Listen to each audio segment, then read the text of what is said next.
Le pouvoir de faire devrait l'emporter sur le pouvoir de dire. Jean Thierry. Talk politique à bâton rompu. Parler à bon escient ou à bouche que veux-tu, nos chroniqueurs tirent les verres du nez aux politiques. Bonsoir, monsieur Baldé. Bonsoir. Et bienvenue dans cette émission. Merci beaucoup. C'est pas la première fois quand même, vous êtes déjà un habitué de cette émission. Alors, on va commencer par l'actualité. Je ne sais pas si ça vous intéresse un peu. Je pense que j'aimerais... Forcément. Eh bien, c'est forcément. RPG, il y a du rififi au RPG. Parce que c'est une leçon. Il y a un auditeur qui vient de le dire. Ça doit être une leçon pour tous les partis politiques quand même. Comment analysez-vous ce qui se passe au sein du parti, de l'ancien parti au pouvoir? Bon, c'est dommage ce qui arrive au RPG. Mais aussi, c'était prévisible. Parce qu'en tant que tel, le parti RPG n'a pas tellement existé. C'est le nom de Alpha Condé en tant que tel qui a existé. Et un parti politique, c'est déjà un processus démocratique à l'interne qu'il faut instaurer. Et ça manquait sérieusement au RPG. Pour faire référence, ça fait près de 15 ans qu'ils n'ont pas tenu un congrès. Donc, ce n'est que le chef qui a géré, ce qui n'est pas bon. En fait, il faudrait inventer ou en tout cas imaginer une nouvelle vision politique, qu'on ne fasse pas des leaders politiques des hommes à tout faire, des demi-dieux. Il faut qu'il y ait une gouvernance interne. Et si vous constatez, c'est dans ce cas d'ailleurs qu'il y a un peu un renouvellement de la classe politique, même si on n'en parle pas. C'est quelque chose qu'il faut instaurer et qu'il faudrait entretenir. Et malheureusement, ce qui arrive dans la plupart des partis qui ont pu même accéder au pouvoir. Donc c'est la gouvernance interne qu'il faudrait respecter. Si on veut imprimer sur des valeurs, ou en tout cas inculquer des valeurs à la population, il faudrait qu'à l'interne même ces valeurs soient instaurées et respecter donc les statuts et règlements des partis politiques.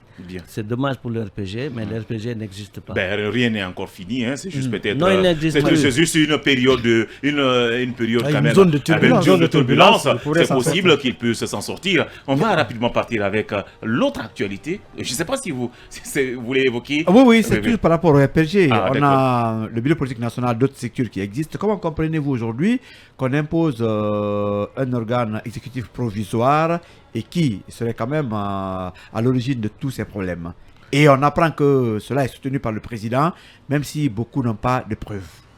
Mais je viens de le dire tantôt. En tant que tel, c'est que le RPG n'a pas fonctionné en tant que parti.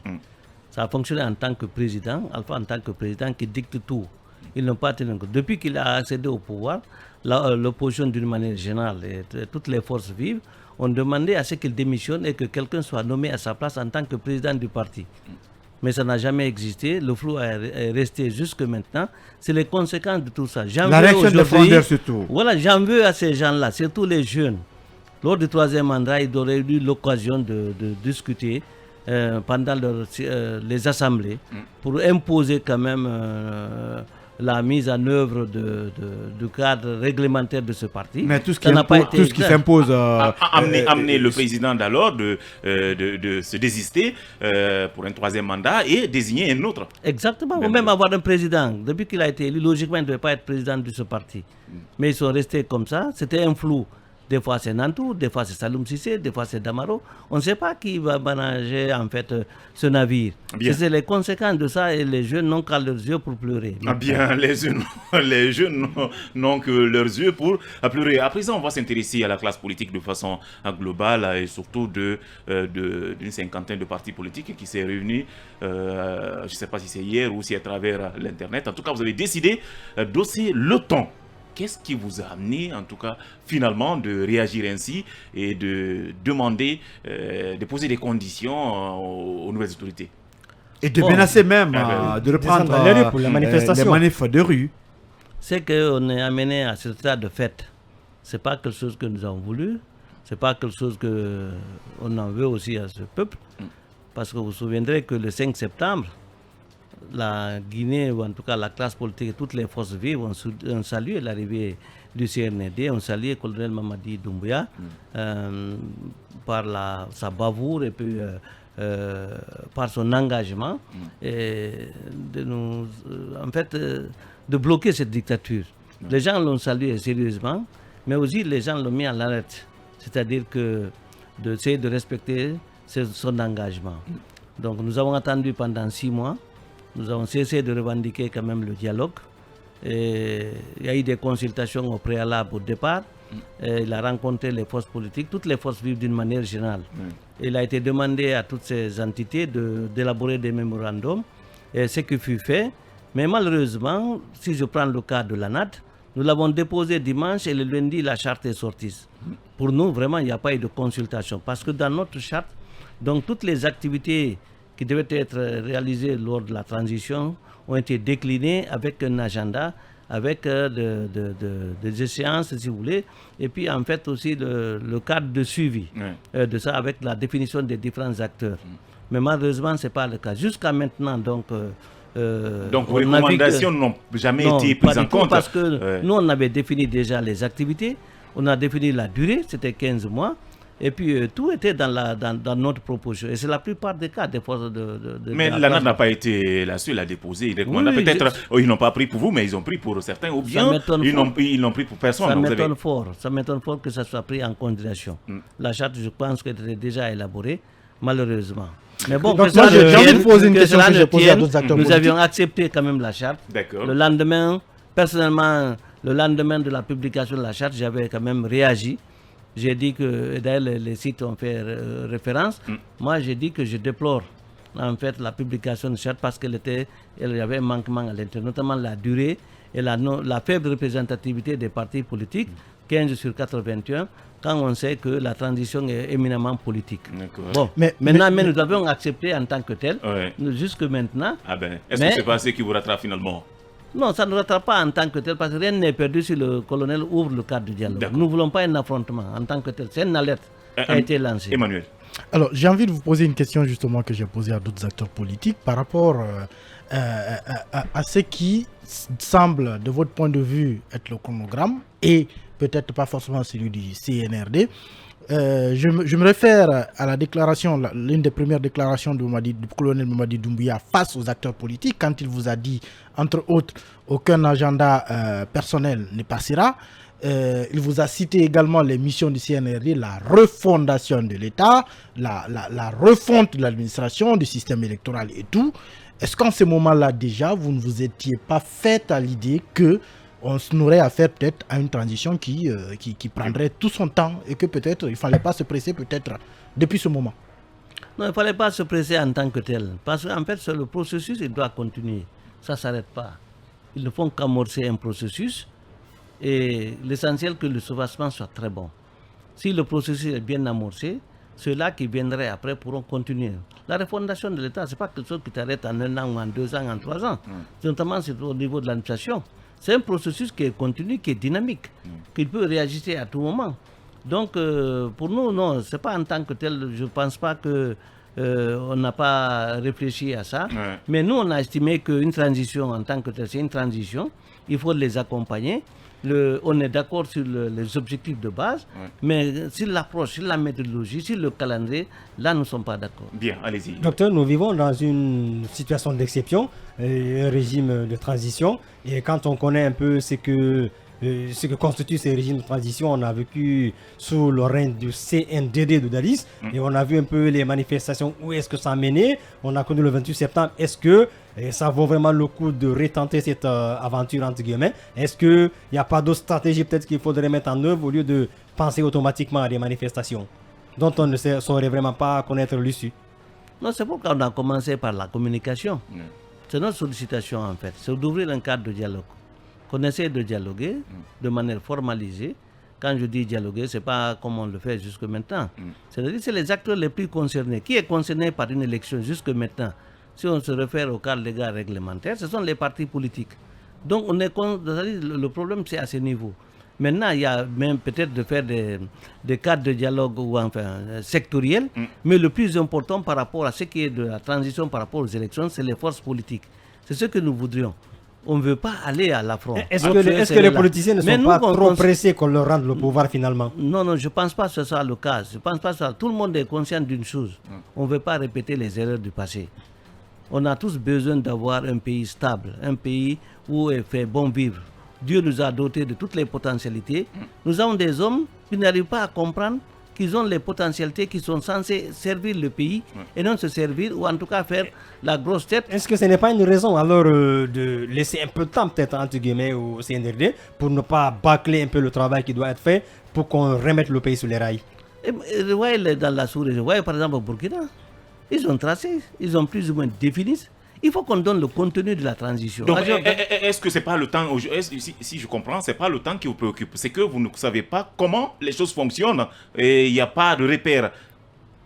Non, le temps il compte. Oui. Nous avons besoin de savoir quel est le contenu de la transition, quelles sont les activités à mener, de quoi et quoi. À partir de là, ensemble, on peut dire, voilà, telle activité peut avoir une durée de 2 mois. Il y a des activités qui peuvent se faire simultanément. Et par rapport à ça, il y a moins de trouver un chronogramme. Comment comprenez-vous aujourd'hui ce manque de couloir de dialogue que les politiciens ont à réclamer? Et comment comprenez-vous également que Mamadi Doumbouya, qui est venu en tant qu'homme de bonne foi entre griffes et de bonnes paroles, soit aujourd'hui au sens contraire de son engagement? Vous savez, je crois que c'est Robert Sarra ou quelqu'un l'avait dit une chose. Le colonel doit éviter le cabinet nocturne, les conseils extrêmement nocturnes qui peuvent l'induire en erreur. C'est ce qui a fatigué la Guinée. Je pense, nous-mêmes, on estime qu'il est censé, qu'il comprend la préoccupation. Il a un souci pour ce peuple. Mais est-ce qu'il n'est pas pris en otage? C'est ça notre inquiétude déjà. C'est ça, on est la partie toxique du CNRD. Oui, déjà, parce que même aujourd'hui, on ne connaît pas les membres du CNRD. Vous avez exigé à ce que cette liste soit rendue publique. Mais si vous lisez la charte de la transition, c'est l'organe le plus important. C'est l'organe d'orientation de la politique en matière de développement économique et social qui coordonne tout. Normalement, c'est un organe qui doit être identifié. Vous trouvez que c'est un cabinet occulte? Mais justement, qui vous connaissez au niveau du CNRD, en dehors du colonel? Bien. Il n'y a pas une personne désignée en tant que tel. On doit avoir la liste des membres en tant que tel, parce que c'est une structure qui coordonne, qui oriente, qui est au-dessus du gouvernement. La liste des membres du gouvernement. Ailleurs, la liste est claire, partout dans les... Avec le CNDD, en tout cas. Oui, il y avait la liste. Partout les autres, il y a une liste. Pourquoi pas ici? Notre invité dans À Bâton Rompu est Dr Diao Baldé, il est le président du parti UGN. Avec lui, nous parlons de... Membre de l'ANAD. Membre de l'ANAD, il faut le préciser, voilà. Alors, il aime bien qu'on rappelle ça. Je le disais tantôt que si les émissaires de la CEDEAO et de la francophonie ont snobé les acteurs politiques et de la société civile, il y a NDI qui a initié des séries de rencontres aujourd'hui. Qu'est-ce que cela vous dit? Est-ce que vous êtes aujourd'hui satisfait le fait de rencontrer une telle institution, même si je peux dire qu'elle n'a pas assez de poids comparativement à la CEDEAO? Oui, c'est toujours bien. Vous savez, dans cette phase, c'est important d'avoir les partenaires. Chacun a son rôle à jouer dans ce processus. C'est déjà bien. Donc, nous avons fait une rencontre. Nous avions un représentant à cette rencontre. Je pense que nous aurons le feedback de ça et nous tirerons les leçons. Mais c'est quelque chose déjà que nous saluons. Rencontrer tous les acteurs qui prennent conscience de notre État. Quand je dis État, c'est dans sa globalité, pas seulement les formations politiques. Apporter leur contribution, que ce soit technique.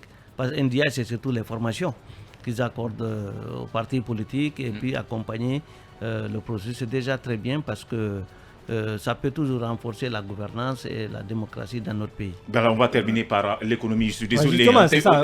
On va terminer. Ça. La Guinée commence à renouer. Il y a eu la Banque mondiale qui était en réunion hier et on parle de décaissement. Est-ce que c'est des bons augures pour nous? D'autant plus qu'aujourd'hui, il y a une crise qui ne dit pas son nom avec une hausse généralisée des prix sur le marché. Oui, c'est une excellente chose. Mais seulement la communication du gouvernement n'était pas tellement ça.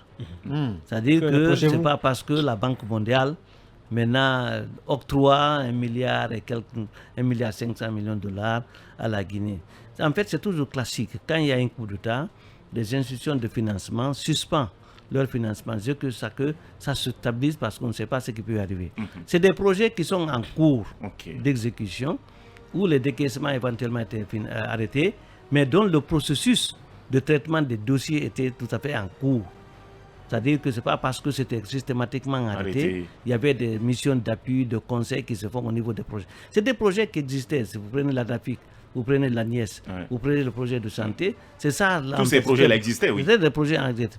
Le plus important quand je suis vu, heureusement que le gouvernement essaie aussi de prendre ça à bras le corps, c'est au niveau du décaissement. La Guinée a un taux de décaissement très faible.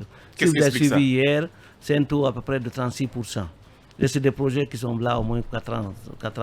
Peut-être les nouveaux projets, on ne peut pas les compter, ce n'est pas énorme. Parce que si tu veux, c'est un processus qui est en cours depuis notre réunion à Paris. Qu'est-ce qui explique ce faible décaissement? Justement, ce faible décaissement, qu'est-ce que le faible décaissement en Guinée s'explique par différents éléments. C'est principalement la préparation, si vous voulez, à l'entrée en phase du projet. Donc, c'est-à-dire la mise en vigueur des projets. Très souvent, dans les autres pays, toutes les dispositions sont prises pour que la mise en vigueur soit prête dans les 3 mois au maximum. Ici, en Guinée, on peut aller jusqu'à 1 an, 16 mois pour la mise en vigueur du projet. Et puis, le premier décaissement en général, c'est des conditionnalités qu'on donne. Les conditionnalités, on peut les satisfaire rapidement, on ne le fait pas. Et dans les négociations en général avec les projets, le gouvernement peut demander la mise en place d'une procédure qu'ils appellent la procédure AAA, 3A, c'est-à-dire d'autorisation d'action anticipée. C'est-à-dire vous pouvez développer des activités sans pour autant décaisser. C'est-à-dire vous anticipez les opérations. Malheureusement, on ne le fait pas. Et vous mettez en place un personnel qui n'est pas qualifié, qui ne comprenne pas les procédures. Donc, le processus de recrutement, des fois, la dernière fois, par exemple, pour recruter des gestionnaires de projet, il faut aller jusqu'à la présidence. On prend des militants pour la gestion des projets et ça affecte. Et si ça affecte le portefeuille du pays. Bien. Voilà. Alors aujourd'hui, avec le CNRD, est-ce que c'est le même système? On a un personnel incompétent qui n'arrive vraiment pas à comprendre ce processus rapidement, en quelques secondes. Mais je ne peux pas tellement évaluer ça, mais ce qui reste évident, c'est que ça ne se matérialise pas jusque maintenant. Au niveau de la panne d'aménagère, c'est un peu difficile. Si vous prenez déjà au niveau des ministères, c'est quelques exceptions où déjà on voit des actions qui se mettent en place. Il n'y a pas plus de 4 ou 5 ministères où il y a des actions qui se mènent et les gens en parlent déjà au niveau des directions, au niveau des cabinets. Il y a énormément de problèmes au niveau du recrutement de ce personnel. Merci beaucoup à vous, M. Baldé, d'être passé dans cette émission. En présent, on va rendre l'antenne. On se donne rendez-vous demain.